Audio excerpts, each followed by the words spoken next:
Hello दोस्तों और स्वागत है आपका एक बार फिर इंग्लिश शिक्षा विकास माइंडसेट में।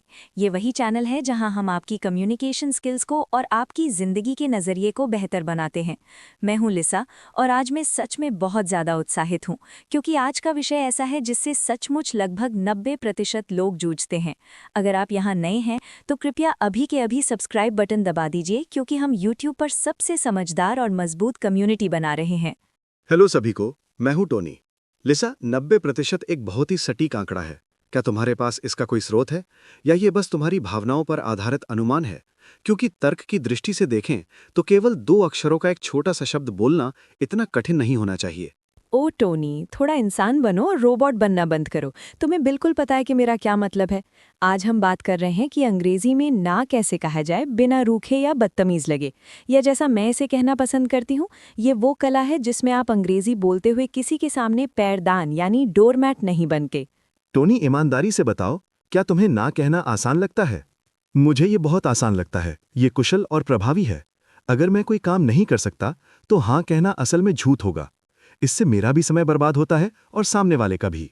वास्तव में स्पष्ट रूप से नकारात्मक उत्तर देना रिश्ते में सटीकता और सम्मान बनाए रखने का सबसे सही तरीका है। वाह, ठीक है। यही कारण है कि हमें ये वीडियो बनाने की ज़रूरत पड़ी। दोस्तों, अगर आप टोनी की तरह बात करेंगे तो शायद आप अपने सारे दोस्त खो देंगे। भारत और कई एशियाई संस्कृतियों में सीधा ना कहना अपराध जैसा लगता है। हम रिश्तों की चिंता करते हैं, हम सोचते हैं लोग क्या कहेंगे या सामने वाले को बुरा तो नहीं लगेगा।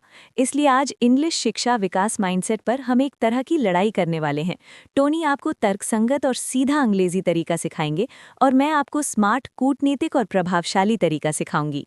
मैं ये चुनौती स्वीकार करता हूँ। हमारा लक्ष्य स्पष्टता है। कई अंग्रेजी सीखने वाले तब घबरा जाते हैं जब उन्हें किसी अनुरोध को मना करना होता है। वे हिंदी से सीधे अंग्रेजी में अनुवाद कर देते हैं और ये अक्सर बहुत कठोर सुनाई देता है, या फिर डर के मारे बस हाँ कह देते हैं। बिल्कुल सही। हमारे पिछले वीडियो पर किसी ने कमेंट किया था कि वे एक बोरिंग शादी की सालगिरह की पार्टी में सिर्फ इसलिए चले गए क्योंकि उन्हें विनम्रता से मना करने का अंग्रेजी वाक्य नहीं पता था। ये तो सचमुच एक त्रासदी है टोनी। सिर्फ शब्दावली की कमी के कारण आप अपनी जिंदगी के 4 घंटे खो देते हैं। ये सचमुच उत्पादकता का बड़ा नुकसान है। ठीक है, चलिए मूल बातों से शुरुआत करते हैं। मेरा तरीका है डायरेक्ट मेथड। जब आपको ना कहना हो तो सबसे अच्छी अंग्रेजी सरल और ईमानदार होती है। लिसा, मान लो तुम मुझसे इस सप्ताह मेरी कार उधार मांगती हो। ठीक है। हे टोनी, क्या मैं शनिवार को तुम्हारी कार ले सकती हूँ? मेरी एक डेट है और मैं थोड़ा कूल दिखना चाहती हूँ। सॉरी लिसा, मैं शनिवार को तुम्हें अपनी कार नहीं दे सकता। मेरे कुछ प्लान हैं। आउच! ये तो बहुत ठंडा जवाब था। हवा में ठंडक सी महसूस हुई। तुमने कोई बहाना भी नहीं बनाया, बस सीधे ना कह दिया। लेकिन वो सच था। मैंने झूठ नहीं बोला। सॉरी आई कैनॉट एक पूरा वाक्य है। खासकर अमेरिका या ब्रिटेन जैसी पेशेवर अंग्रेजी संस्कृति में ईमानदारी की कद्र की जाती है। अगर मैं झूठा बहाना बनाऊं, जैसे मेरी कार का टायर पंचर है, और बाद में तुम मुझे उसी कार में घूमते देख लो, तो तुम्हारा मुझ पर भरोसा कम हो जाएगा। मैं तुम्हारा तर्क समझती हूँ मिस्टर स्पॉक, लेकिन असली दुनिया में भावनाएं भी मायने रखती हैं। अगर तुम किसी करीबी दोस्त से ऐसा कहोगे तो वो सोचेगा कि तुम उससे नाराज हो। मेरा तरीका है सॉफ्ट ना मेथड या सैंडविच तकनीक। इसमें ना को दयालुता की 2 परतों के बीच में रखा जाता है। कृपया इसका उदाहरण दो। अगर तुम मुझसे कार मांगते तो मैं कहती, ओ टोनी, काश मैं मदद कर पाती, लेकिन दुर्भाग्य से इस वीकेंड मुझे कार की ज़रूरत है। फिर भी उम्मीद करती हूँ कि तुम्हें कोई और उपाय मिल जाएगा। मैंने विश्लेषण किया कि तुमने क्या किया। तुमने I wish I could say शुरुआत की, जिससे लगा कि तुम मदद करना चाहती हो। फिर अनफॉर्चुनेटली का इस्तेमाल करके दोष परिस्थितियों पर डाल दिया और अंत में शुभकामनाएं दे दी। बिल्कुल, ये ऐसा है जैसे आप किसी बम को सुंदर गिफ्ट पेपर में लपेट दें। अंदर इनकार है लेकिन बाहर से सब प्यारा और नर्म लगता है। मैं मानता हूं कि सामाजिक रूप से ये ज्यादा सहज तरीका है। लेकिन लिसा, क्या इसमें हर बार बहुत मानसिक ऊर्जा खर्च नहीं होती? तुम्हें हर बार एक कहानी गढ़नी पड़ती है। ये कहानी गढ़ने की बात नहीं है, ये माहौल बनाए रखने की बात है। टोनी, हमारे सब्सक्राइबर्स के लिए अंग्रेजी सिर्फ जानकारी देने का साधन नहीं है, ये जुड़ाव बनाने का भी साधन है। उचित बात है। लेकिन चलो एक दबाव वाली स्थिति देखते हैं। पैसे का मामला। अगर कोई दोस्त आपसे उधार मांगे तो केवल आई विश आई कुड कहना नकली लग सकता है। हाँ, पैसे का मामला थोड़ा पेचीदा होता है। यहाँ तुम्हारा सीधा तरीका ज्यादा काम आ सकता है, लेकिन फिर भी हमें विनम्र रहना चाहिए। सही। ऐसे मामलों में नियम आधारित निकार सबसे अच्छा होता है। इससे बात व्यक्तिगत नहीं लगती। नियम आधारित निकार क्या होता है? आप कह सकते हैं, मैं दोस्तों को उधार देने में सहज महसूस नहीं करता। ये मेरा निजी नियम है। इस तरह आप व्यक्ति को नहीं, अपने नियम को कारण बना रहे हैं। ये सचमुच बहुत स्मार्ट तरीका है। इससे सीमा भी बन जाती है और दोस्त पर हमला भी नहीं होता। आप साथ में ये भी जोड़ सकते हैं, उम्मीद करती हूँ आप समझेंगे, लेकिन मैं मदद करने के दूसरे तरीके ढूंढ सकता हूँ। देखो, अब तुम मेरी तार्किकता और अपनी भावनात्मक बुद्धिमत्ता दोनों को मिला रही हो। यही सही संतुलन है। ठीक है, अब एक डरावनी स्थिति लेते हैं, बॉस का मामला। अगर बॉस आपको इस वीकेंड काम करने को कहे तो आप सीधे ना नहीं कह सकते। यहाँ बातचीत की रणनीति काम आती है। वरिष्ठ अधिकारी को कभी सीधा ना नहीं कहा जाता। आपको विकल्प देना होता है। आप कह सकते हैं, मैं मदद करना चाहूंगा, लेकिन फिलहाल मौजूदा प्रोजेक्ट में पूरी तरह व्यस्त हूं। अगर मैं ये काम लूंगा तो दूसरे प्रोजेक्ट की समय सीमा प्रभावित हो सकती है। आप किसे प्राथमिकता देना चाहेंगे? ये तो कमाल है, आप गेंद वापस उनके पाले में डाल देते हैं। इससे आप पेशेवर लगते हैं, आलसी नहीं। बिल्कुल, इसे आत्मविश्वासी व्यवहार यानी असर्टिवनेस कहते हैं।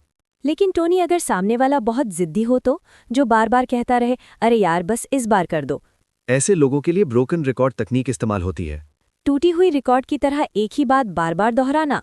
हाँ, आप बिना गुस्सा किए वही जवाब दोहराते रहें। मैं समझता हूं, लेकिन मैं ये नहीं कर सकता। नहीं कारण मत दो, वरना वे बहस करेंगे। इसके लिए बहुत हिम्मत चाहिए। मैं तो अक्सर हार मान जाती हूँ और फिर पछताती हूँ। यही कारण है कि तुम स्ट्रेस में रहती हो। दर्शकों से कहना चाहूंगा, अगर आपके जीवन में भी ऐसे लोग हैं तो कमेंट में जरूर लिखें। और अगर आपको लॉजिक वर्सेस इमोशन की ये लड़ाई पसंद आ रही है तो वीडियो को लाइक करें। अब टोनी, एक रैपिड फायर राउंड करते हैं। मैं तैयार हूं। स्थिति 1, आपको डिनर पर बुलाया गया है लेकिन आप बहुत थके हुए हैं। Thank you for the invite, but I won't be able to make it this time. शानदार, इसमें वोंट बी एबल टू बहुत विनम्र लगता है। स्थिति 2, सहकर्मी आपसे व्यस्त समय में मदद मांगता है। I am in the middle of something right now, but I can check it later. बढ़िया, ये एक बहुत उपयोगी मुहावरा है। स्थिति 3, सेल्समैन सड़क पर परेशान कर रहा है। Not interested, thank you. बिल्कुल, कभी कभी थोड़ा टोनी बनना भी जरूरी है। अब एक कल्चरल पहलू। कई देशों में हम सोचेंगे असल में ना का मतलब होता है। जैसे मम्मी कहती हैं देखते हैं, मतलब पक्का ना। लेकिन अंग्रेजी बोलने वाले देशों में ये भ्रम पैदा करता है। अगर आपका मतलब ना है तो स्पष्ट कहें।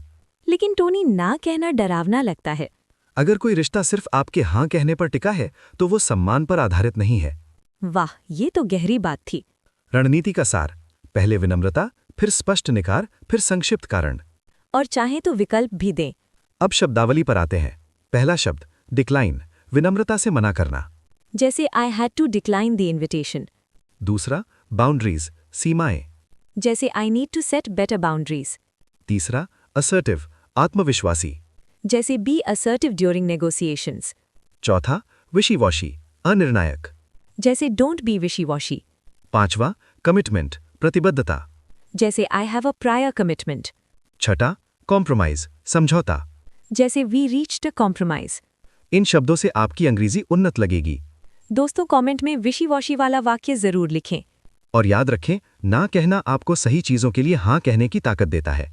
बिल्कुल, अगर वीडियो पसंद आया हो तो लाइक, शेयर और सब्सक्राइब करें। नोटिफिकेशन बेल दबाना ना भूलें। बाय दोस्तों, सीमाएं बनाना सीखें। अलविदा, उत्पादक बने रहें।